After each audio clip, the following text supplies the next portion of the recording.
Biden gives Pfizer and Moderna shield from being sued for COVID vaccine injuries and deaths until 2029. I quote, "The Public Readiness and Emergency Preparedness Act was initially enacted in 2020, in part to encourage vaccine manufacturers to speed up the research of COVID vaccines without fear of being held legally responsible for things like side effects. The extension, which had last been renewed in May 2023, also protects healthcare workers and hospitals who provide the shots from being sued." End quote.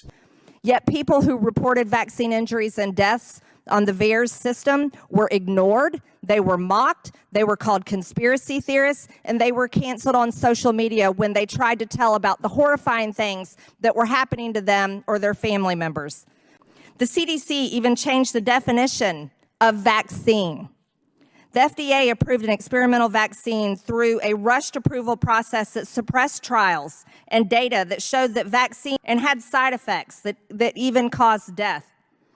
15 pages of known side effects the FDA wanted sealed for 75 years. Vaccines need to be investigated further. The rise of autism, learning disabilities, neurological problems, and so much more that children are suffering from today absolutely is being forced upon these children and their families because of these vaccines.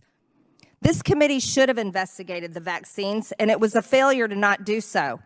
This has literally been a war on the American people's health, the world's health, but also a war on our children's health. It's a war that has been waged on them by our government, Big Pharma, who's making all the money.